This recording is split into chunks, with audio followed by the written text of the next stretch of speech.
మనోజ్ షాప్ని ఓపెనింగ్ చేసిన ప్రభావతి, మీనా చేత బోనీ చేయించిన సత్యం.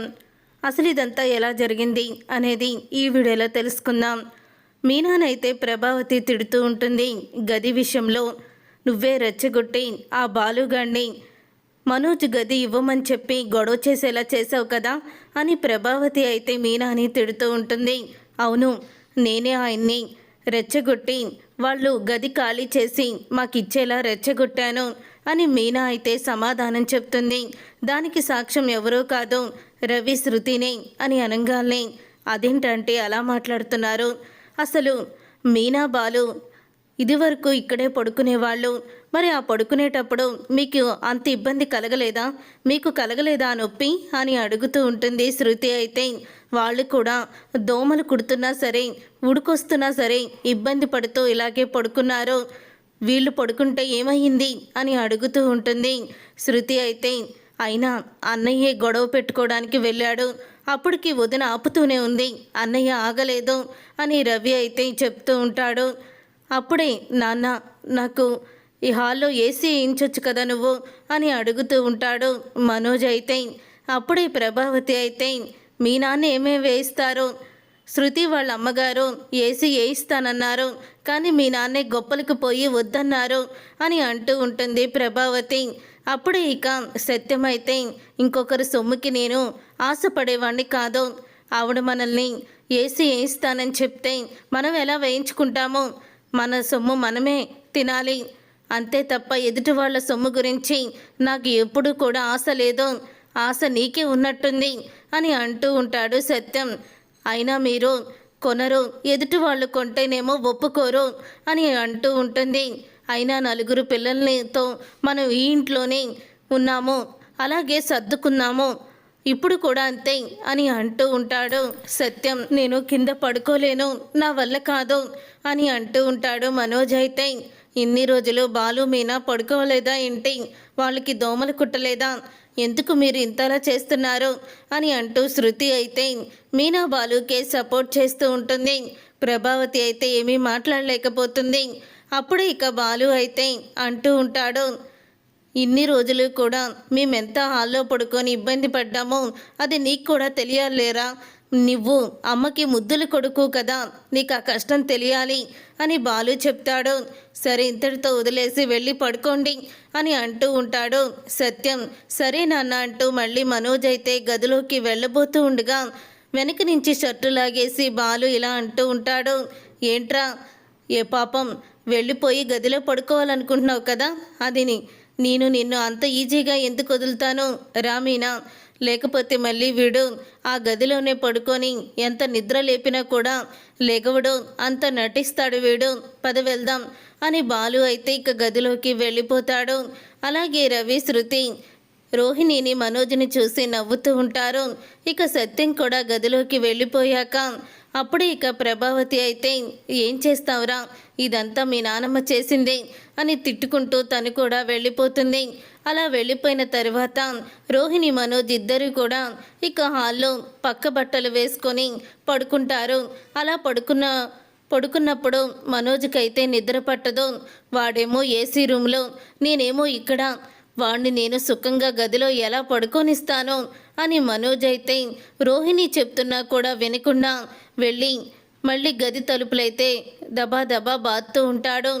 మీనా వచ్చిందేమో అని ఎంతో ఆశగా బాలు అయితే డోర్ ఓపెన్ చేయంగానే అక్కడ మనోజ్ అయితే ఉంటాడు. ఏంట్రా ఎందుకు వచ్చావని బాలు అడుగుతూ ఉంటాడు. సాజర్ మర్చిపోయాను అని అంటూ మనోజ్ అయితే లోపలికి వచ్చి సాజర్ తీసుకొని మళ్ళీ వెళ్తాడు.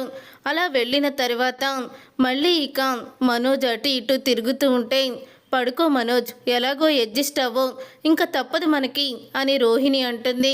అయినా సరే వాణ్ణి నేను సుఖంగా పడుకోనివ్వను. అవును, నాకు ఇష్టమైన పిల్లో ఏది అని అడుగుతూ ఉంటాడు రోహిణిని మనోజ్. ఏమో నేను తీసుకురాలేదో అని అంటూ ఉంటుంది రోహిణి. దాని మీద తల పెట్టుకొని పడుకోకపోతే నాకు నిద్ర పట్టదు అని అనుకుంటూ ఇక మనోజ్ అయితే మళ్ళీ డోర్ కొడుతూ ఉంటాడు. అప్పుడు ఇక బాలు అయితే మళ్ళీ మీనా వచ్చిందేమో అని ఆశపడుతూ డోర్ ఓపెన్ చేయంగానే మనోజ్ అయితే ఉంటాడు. ఈసారి దేనికి వచ్చావురా అని అడుగుతూ ఉంటే నా పిల్లో అది లేకపోతే నేను నిద్రపోలేను అని పిల్లోని తీసుకొని బయటికైతే వెళ్ళిపోతాడు మనోజ్. అలా వెళ్ళిపోయిన తర్వాత అయినా సరే మనోజ్కి మాత్రం గది మీదే ఉండిపోతుంది. గదిలో నుంచి ఎలాగైనా బాలు మీనాని బయటికి తరిమేయాలని, వాళ్ళంతటా వాళ్ళే బయటికి వచ్చేయాలని ఇక తలుపులు కొట్టి డిస్టర్బ్ చేద్దామని చెప్పి నిర్ణయించుకుంటాడు మనోజ్ అయితే. అప్పుడు ఇక మనోజ్ అయినా వీడు కారు నడుపుతూ పగలంతా కూడా ఏసీలోనే ఉంటాడు కదా, రాత్రులు వీడికి ఏసీ ఎందుకు అని అనుకుంటూ మళ్ళీ కూడా బాలు ఉన్న గదికి వెళ్ళి తలుపులు కొడతాడు. అప్పుడు ఇక బాలు అయితే తలుపు ఓపెన్ చేయగానే మళ్ళీ మనోజ్ని చూసి షాక్ అయిపోతూ ఇప్పుడే మర్చిపోయావురా అని అంటూ ఉంటే అది ఏం మర్చిపోయానంటే అని ఆలోచిస్తూ ఉంటాడు మనోజ్. అప్పుడే బెడ్రూమ్లో ఉన్న సామాన్లన్నీ బెడ్షీట్లో మొత్తం మూట కట్టేసి ఇదిగో ఇక ఎప్పుడు కూడా ఈ గది వైపుకి రాకు మర్చిపోయానని చెప్పి వార్నింగ్ ఇస్తాడు బాలు మనోజ్కి. తర్వాత మనోజ్ అయితే ఇక కిందకి వెళ్తాడు. వెళ్ళేసరికి ఇక రోహిణి అయితే చాలా నీరసంగా దిగులుగా కనపడుతుంది. సారీ రోహిణి అని అంటూ ఉంటాడు రోహిణితో. నాకు సారీ ఎందుకు చెప్తున్నావు అని అనగానే నువ్వు ఇక్కడ పడుకోవడానికి ఇబ్బంది పడుతున్నావు కదా అని అంటూ ఉంటాడు మనోజ్ అయితే. నేను ఇక్కడ పడుకోవడానికి ఇబ్బంది ఏం పడడం లేదు, నువ్వు పడుకో ముందు నీకే ఇబ్బంది అవుతుంది. అయినా ఒక వారం రోజుల్లో ఈ సమస్య తీరిపోతుంది అని అంటూ ఉంటుంది రోహిణి. వారం రోజుల్లో ఈ సమస్య ఎలా తీరిపోతుంది రోహిణి అని అడుగుతూ ఉంటాడు మనోజ్ అయితే. వారం తర్వాత ఆ రవి అలాగే శృతి ఇద్దరు కూడా బయట పడుకోవాలి. శృతి కూడా డబ్బింటి అమ్మాయి కదా, తనకి కింద పడుకోవడం కానీ ఏసీ లేకుండా పడుకోవడం కానీ తన వల్ల కాదు. అందుకనే తప్పకుండా తను పడుకోలేనని గొడవ చేస్తుంది. చెప్పినా వాళ్ళ అమ్మా నాన్నకు కూడా చెప్పొచ్చు. అప్పుడు వాళ్ళ అమ్మా నాన్న తనకి పైన రూమ్ కూడా తీయొచ్చు. ఇలాగా ఇక మనకి ఎటువంటి గొడవ ఉండదు అని అంటూ ఉంటే అవును నువ్వు చెప్పింది నిజమే రోహిణి, కానీ నేను మన బిజినెస్ స్టార్ట్ అయ్యాక మంచి లాభాలు వస్తే ఫ్లాట్ తీసుకొని వెళ్ళిపోదాము అని అంటూ ఉంటాడు మనోజ్ అయితే. చూడు మనోజ్, ఫ్లాట్ తీసుకొని ఎందుకు వెళ్ళిపోవడం, మనకు కావాల్సింది గది అంతే కదా అని రోహిణి చెప్తూ ఉంటుంది. ఇంతలో ఇక ప్రభావతి అయితే వస్తుంది. అప్పుడు ఇక ప్రభావతిని చూసి మనోజ్ అయితే ప్రభావతి దగ్గరికి వెళ్ళి అంటూ ఉంటాడు, అమ్మా నేను ఇక్కడ పడుకోలేకపోతున్నాను, అస్సలు కూడా నిద్ర పట్టడం లేదు, దోమలు కుడుతున్నాయి అని అంటూ ఉంటాడు. అప్పుడే ఇక ఆ మాట విని ప్రభావతి ఇదంతా కూడా మీ నానమ్మ చేసిన పని, మీ నానమ్మ చేత మీనా చేయించిన పని, మీ నానమ్మ మాటకి ఎదురు చెప్పలేము, ఏం చేస్తాము, కిందే పడుకోవడం అలవాటు చేసుకో అని అంటూ చెప్తూ ఉంటుంది. ప్రభావతి అయితే అది కాదమ్మా అని అనగానే పడుకోరా నాకు నిద్ర వస్తుందని ఇక వెళ్ళిపోతుంది రూమ్కి ప్రభావతి.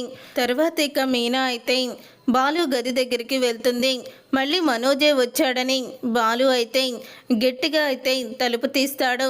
ఎదురుగుండా చూసేసరికి మీనా ఉంటుంది. మీనా నువ్వా, మళ్ళీ ఆ లక్షలు మింగేసినోడు వచ్చాడేమో అనుకున్నాను అని అంటూ ఉంటే అప్పుడే మీనా లోపలికి వస్తుంది. అదేంటి మీనా, చాపెందుకు తీసుకువచ్చో, మంచం ఉంది కదా అని అంటూ ఉంటాడు బాలు. లేదండి, ఎవరో పడుకున్న మంచం మీద నాకు పడుకోవడం ఇష్టం లేదు, అందుకే నేను చాప దిండు తెచ్చుకున్నాను, మీకు మంచం మీద పడుకోవాలని ఉంది కదా, మీరు మంచం మీద పడుకోండి, నేను ఇలా చాప మీద పడుకుంటాను అని అంటూ ఉంటుంది మీనా. అప్పుడే ఇక బాలు అయితే మంచం మీద ఉన్న పిల్లోని తీసి కిందకి వేసి రా మీనా పడుకుందామని అంటూ ఉంటాడు. అదేంటి, మంచం మీద పడుకోవాలని అనుకున్నారు కదా, మరి ఎందుకు మళ్ళీ కింద పడుకుంటున్నారు అని అడుగుతూ ఉంటుంది మీనా. అప్పుడు ఇక బాలు అయితే మీనాని చెప్తాను, నువ్వు కిందకి రా, అయినా నాకు మంచం మీద పడుకోవాలని ఉంది, కానీ నువ్వు చాప మీద పడుకొని నేను మంచం మీద పడుకుంటే ఏం బాగుంటుంది, నాకే ఒప్పదు, అందుకనే నీతో పాటే పడుకుంటాను అని బాలు కూడా చాప మీద కింద పడుకుంటాడు. అప్పుడు ఇక మీనా అయితే ఇక బాలు గుండెల మీద తల పెట్టుకొని పడుకుంటుంది.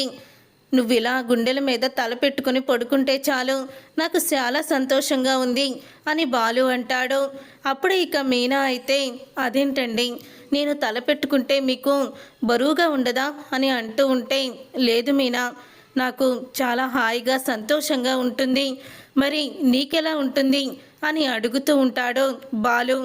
అప్పుడే ఇక మీనా అయితే ఇలా అంటూ ఉంటుంది, మీ గుండెల మీద తల పెట్టుకొని ఇలా పడుకుంటే నాకు గుండెంత ధైర్యం వస్తుంది, అలాగే మనసు ప్రశాంతంగా ఉంటుంది.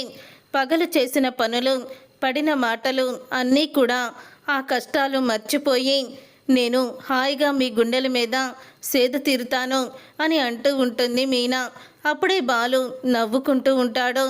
మరి మీకు నేను గుండెల మీద ఇలా తలపెట్టుకొని పడుకుంటే మీకెలా అనిపిస్తుంది అని అడుగుతూ ఉంటే, చూడు మీనా, నువ్వు ఇలాగే నన్ను చుట్టుకొని పడుకుంటే నాకు అప్పుడే నిద్ర పడుతుంది. నీ పూల వాసన వల్లే నాకు నిద్ర పడుతుంది. అదే నువ్వు పక్కన లేకపోతే నాకేమీ తోచదు అని అంటూ ఉంటాడు బాలు. అయితే నువ్వు నా గురించి ఇలా గొప్పగా చెప్తున్నావు మీనా, నాకు ఒక మంచి భర్తనని ఫీలింగ్ కలుగుతుంది అని అనగానే, మీరు మంచి భర్తేనండి అని అంటూ ఉంటుంది మీనా కూడా. మరి నన్ను చూస్తుంటే, పూల వాసన చూస్తూ ఉంటే నిద్ర పడుతుంది అంటున్నారు కదా, మరి ఫ్రిడ్జ్లో ఉన్న పూలన్నీ కూడా మీ చేతికి చుట్టైనా తీసుకువచ్చి అని అడుగుతూ ఉంటుంది మీనా. అయితే అయినా ఫ్రిడ్జ్లో పూలు ఎందుకు, ముద్దబంతి పువ్వులాగా నువ్వుండగా అంటూ తన కౌగిల్లో ఇముడ్చుకుంటాడు మీనాని. అలా వాళ్ళిద్దరూ కూడా చాలా హ్యాపీగా ఉంటారు. తర్వాత ఇక ఉదయం అవుతుంది. ఉదయం అవ్వంగానే అప్పుడే ఇక మనోజ్ అయితే నిద్రపోకుండా దోమలు కొట్టుకుంటూ ఉంటాడు. రోహిణి అయితే బాగా నిద్రపోతూ ఉంటుంది. అప్పుడే మనోజ్ అయితే, నేను అసలు నిద్రపోలేదు, కానీ రోహిణి మాత్రం నిద్రపోతుంది అడ్జస్ట్ అయ్యి. తను కోటేశ్వరాలైన కానీ తను మాత్రం ఎప్పుడు మిడిల్ క్లాస్ అమ్మాయిలాగే సింపుల్గా ఉంటుంది అని అనుకుంటూ ఉంటాడు మనోజ్. అయితే ఇంతలో ప్రభావతి అయితే వస్తుంది. ప్రభావతి వచ్చిన తర్వాత అప్పుడే మనోజ్ అయితే ప్రభావతి దగ్గరికి వెళ్తాడు. వెళ్ళాక ప్రభావతి, రోహిణి ఇంకా నిద్ర లేవలేదా అని అడుగుతూ ఉంటుంది. లేదమ్మా, రోహిణి ఒక మాదిరిగా అన్న నిద్రపోయింది, నాకు అస్సలు కూడా నిద్ర పట్టలేదు, ఉక్కబోత, దోమలు కుట్టడం వీటితోనే సరిపోయింది అని అంటూ ఉంటాడు మనోజ్. అయితే నేను నీ ముద్దులు కొడుకుని కదమ్మా, ఏదోటి చెయ్యమ్మా, ఏదోటి చేసి నీ ముద్దులు కొడుకుని నువ్వే కాపాడుకో అని అంటూ మనోజ్ అయితే ప్రభావతిని ఏదైనా ప్లాన్ వేయమని చెప్తుంది. అప్పుడే ఇక ప్రభావతి అయితే, నన్నేం చేయమంటావురా, మీ నాన్నమ్మ గురించి తెలిసిందే కదా, ఆవిడ మాటకి మనం ఎదురు చెప్పలేము, తర్వాతన్నా తను చేసింది మొత్తం కూడా మనం మర్చిపోలేం కదా, తను పెట్టిన కండిషన్ కూడా మర్చిపోలేం. సర్లే, కొన్ని రోజులు ఓపిక పట్టు, ఒక వారం ఓపిక పడితే తర్వాత ఈ సమస్యకి ఎటువంటి పరిష్కారం చూపించాలో నేను ఆలోచిస్తాను అని ప్రభావతి అంటూ ఉంటుంది. థ్యాంక్స్ అమ్మా, వారం రోజులు ఎలాగైనా ఓపిక పట్టేస్తాను అని అంటూ ఉంటాడు మనోజ్. అయితే తర్వాత ఇక ఉదయం అవ్వంగానే మీనా అందరికీ కూడా టిఫిన్ వడ్డిస్తూ ఉంటుంది. కానీ మనోజ్ అయితే ఇక మనోజ్ తను నిద్రపోతూనే ఉంటాడు. అక్కడే ఉండి అలా నిద్రపోతూ మనోజ్ అయితే ఇక మనోజ్ని చూసి అందరూ కూడా నవ్వుతూ ఉంటారు. బాలు అందరికీ సైకిల్ చేసి మనోజ్ నిద్రపోవడం చూపిస్తూ ఉంటాడు. అప్పుడే ఇక ప్రభావతి అయితే వస్తుంది. ఏంటి ఒకరికొకరు సైకిల్ చేసుకుంటున్నారేంటి, ఏమైంది అని అడుగుతూ ఉంటుంది. అప్పుడే ఇక అలా అడగంగానే, వాడు చూడు ఎలా నిద్రపోతున్నాడో అని బాలు అయితే చెప్తాడు ప్రభావతికి. అప్పుడే ఇక ప్రభావతి అయితే మనోజ్ని చూసి తను కూడా షాక్ అవుతుంది. ఇంతలో ఇక రోహిణి అయితే, మనోజ్ లే మనోజ్ అంటూ నిద్ర లేపుతుంది రోహిణి. అప్పుడే మెలకు వచ్చిన మనోజ్ అయితే, ఏం కావాలి సార్, కుర్చీలు, సోఫాలు, డైనింగ్ టేబుల్స్ అంటూ మాట్లాడుతూ ఉంటాడు. మనోజ్ అయితే, ఏంటన్నయ్యా ఇంట్లో ఉండి నిద్రపోతూ ప్రాక్టీస్ చేస్తున్నావా అని అంటూ ఉంటే, అప్పుడు ఇంకా అది విని, అదేం లేదులేరా అని అంటూ ఉంటాడు మనోజ్. ఇలా నిద్రపోతూ బిజినెస్ చేస్తే బిజినెస్ బాగానే రన్ అవుతుంది, కష్టపడి పని చేస్తే అప్పుడు ఈ నిద్ర గట్ట ఏమీ రాదు అని బాలు అయితే అంటూ ఉంటాడు. నేనేమి కావాలని నిద్రపోలేదు, రాత్రంతా నిద్రలేదు, అందుకే నేను ఇలా నిద్రపోవాల్సి వచ్చింది, రాత్రంతా ఒక్కటే దోమలు అని అంటూ ఉంటే పక్కనే ఉన్న మీనా అయితే, మమ్మల్ని కూడా కుట్టేవి, ఒక్కటే ఉక్కపోతా అని అంటూ ఉంటాడు మనోజ్. మాకు కూడా అలాగే ఉండేది అని మీనా అయితే చెప్తూ ఉంటుంది. ఏంటే నువ్వేంటి వాడు నిద్ర లేదంటే అలా మాట్లాడుతున్నావు అని అనగానే, నేను నా సమస్య కూడా అదేనని చెప్తున్నాను, దాంట్లో తప్పేముంది అత్తయ్య అని మీనా అయితే ప్రభావతికి సమాధానం చెప్తుంది. అయినా వీడు ఒక్కటేనా ఏంటి అని అంటూ ఉంటుంది ప్రభావతి. అప్పుడే ఇంకా మీనా అయితే ఏ పైనుంచి ఏమన్నా ఊడిపడ్డారా, ఇద్దరు కూడా మీ కడుపులో నుంచే కదా వచ్చింది అని మీనా అయితే సమాధానం చెప్తుంది. అది విని ఇక ప్రభావతి ఏమీ మాట్లాడలేకపోతుంది. అయినా నేనేమీ ఖాళీగా ఉండను, రేపటి నుంచి నేను బిజినెస్ మ్యాన్ని అని అంటూ ఉంటాడు. మనోజ్ అయితే ఏమాను అని అంటూ ఉంటాడు. బాలు బిజినెస్ మ్యాన్ అన్నయ్య అని రవి అయితే చెప్తూ ఉంటాడు. అయినా రేపే షాప్ ఓపెనింగ్ పట్టుకొని అసలు ఏ పనులు చేయకుండా ఇలా ఉన్నారేంటి, రేపు షాపు ఎవరి చేత ఓపెన్ చేపిస్తున్నారో అవన్నీ చూసుకున్నారా అని అడుగుతూ ఉంటుంది శృతి. అయితే నేనేమీ ఖాళీగా కూర్చోలేదు, ట్రై చేస్తున్నాను సెలబ్రిటీస్ ఎవరైనా దొరుకుతారేమో అని, కానీ ఎవరూ కనిపించడం లేదు అని అంటూ ఉంటే మరి గుడి ముందు అడుక్కునేవాళ్ళు, పార్కులో పల్లీలు తిరిగేవాళ్ళు నీకు దొరకలేదా అని అంటూ ఉంటాడు. బాలు అయితే చూడు బాలు, నువ్వు ప్రతిసారి ఇక ఆ గుడి మ్యాటరు పార్కు మ్యాటరు వదిలేసాయి. ఇప్పుడు మనోజు పెద్ద బిజినెస్ మ్యాను, తనకంటూ ఒక గౌరవం ఇవ్వు. అయినా ఫర్నిచర్ షాప్ అంటే ఆషామాషీ షాప్ అనుకున్నావా, లేకపోతే ఇంటి ముందు పెట్టే పూల కొట్టు అనుకుంటున్నావా అని అంటూ మీనాని అవమానించి మాట్లాడుతూ ఉంటుంది రోహిణి. అయితే అప్పుడే ఇక సెలబ్రిటీస్ని పిలిచి ఓపెనింగ్ చేయించాలనుకుంటే మనం వాళ్ళ దగ్గరికి వెళ్ళి అడగాలి తప్ప వాళ్ళొచ్చి మేము మీ షాపు ఓపెనింగ్ చేయవా అని అడగరు, టైం ఎంతో లేదు కదా అని అంటూ ఉంటుంది శృతి.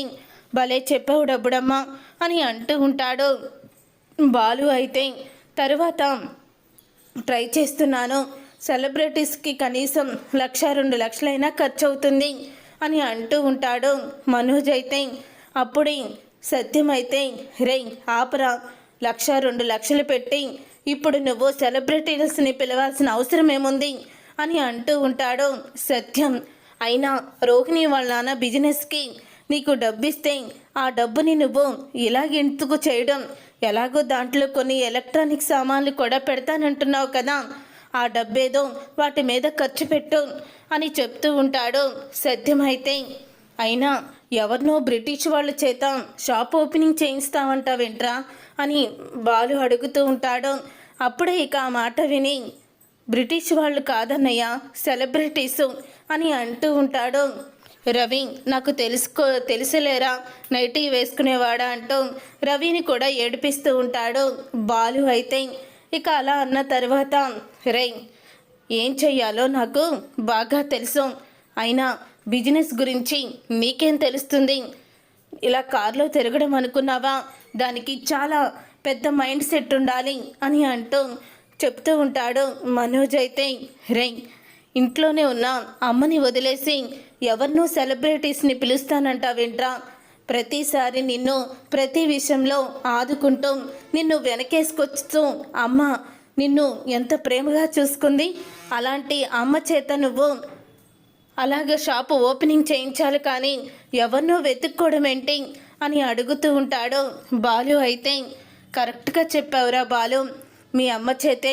షాపు ఓపెనింగ్ చేయించు, నీకంతా కూడా మంచి జరుగుతుంది, నీ క్షేమాన్ని కోరుకునేది నువ్వు ఒక స్థాయిలోకి వస్తే చూసి ఆనందపడాలని తప్పించేది మీ అమ్మ. అలాంటి మీ అమ్మ గొప్ప మనసుతో నిన్ను దీవిస్తే నీ బిజినెస్ ఎక్కడికో వెళ్ళిపోతుంది అని అంటూ ఉంటాడు సత్యం కూడా. తర్వాత సత్యం అలా అన్న తర్వాత బాలు అయితే రే నువ్వు లక్షలు మింగేసినా కాపాడింది, పార్కులో పడుకున్నా దాచిపెట్టింది, గుడి ముందు అడుక్కు తిన్నా కూడా ఏమీ అనలేకపోయింది, నిన్ను ప్రతి విషయంలో కూడా సపోర్ట్ చేసే అమ్మ నీకు ఎందుకు గుర్తులేదురా, అమ్మ చేతే ఓపెనింగ్ చేయించాలని నువ్వెందుకు అనుకోవడం లేదురా అని బాలు అయితే అడుగుతాడు. అమ్మ కన్నా గొప్ప వాళ్ళు ఎవరుంటారా అని అనగానే అప్పుడే ఇక బాలు తనని అనే మాటల్ని గుర్తు చేసుకొని ఇక ప్రభావతి షాక్ అయిపోతూ ఉంటుంది. తర్వాత ఇక షాపునైతే ప్రభావతి చేతే ఓపెనింగ్ చేయిస్తారు. ప్రభావతి చేత ఓపెనింగ్ చేయించాక ఇక శృతి వాళ్ళమ్మ శోభ అయితే ఒక సోఫా సెట్ని అయితే కొంటుంది. ఒక సోఫా సెట్ని కొని 1,50,000 పెట్టి కొనడంతో చాలా ఆనందపడిపోతూ ఉంటాడు మనోజ్ అయితే తర్వాత ఇక మీనా అయితే 5,000 పెట్టి మిక్సీ కొంటుంది. 5,000తో మిక్సీ కొన్నావు నువ్వు, కానీ అక్కడ చూడు గొప్పవాళ్ళు లక్షలు పోసే కొంటారు అని శృతి వాళ్ళ అమ్మని చూపించి మీనాని హేళన చేస్తూ ఉంటుంది. అప్పుడే ఇంకా మనోజ్ అయితే ఆంటీ 1,50,000 పెట్టి మీరు సోఫా కొన్నారు, మీరే మొదటి బోని ఇవ్వండి అని అంటూ ఉంటాడు. మనోజ్ అయితే అవును వదిన మీరే ఇవ్వండి అని అంటూ ఉంటుంది ప్రభావతి కూడా. అప్పుడే ఇక సత్యం అయితే ముందు మీనానే బోనీ చెయ్యాలి అని సత్యం అంటాడు. లేదు ముందు వదిన గారే బోనీ చెయ్యాలని ప్రభావతి అంటుంది. చూసారుగా ఫ్రెండ్స్, మరి బోనీని ఎవరి చేత చేయిస్తారో అసలు ఏం జరగబోతుందనేది రాబోయే కథలో తెలుసుకుందాం. ఈ వీడియో మీకు నచ్చితే తప్పకుండా లైక్ చేసి ఛానల్ని సబ్స్క్రైబ్ చేసుకొని పక్కనే ఉన్న గంట సింబల్పై ఆలని క్లిక్ చేయండి. అప్పుడే మేము పెట్టే ప్రతి వీడియో మీరు మిస్ కాకుండా చూసేవచ్చు.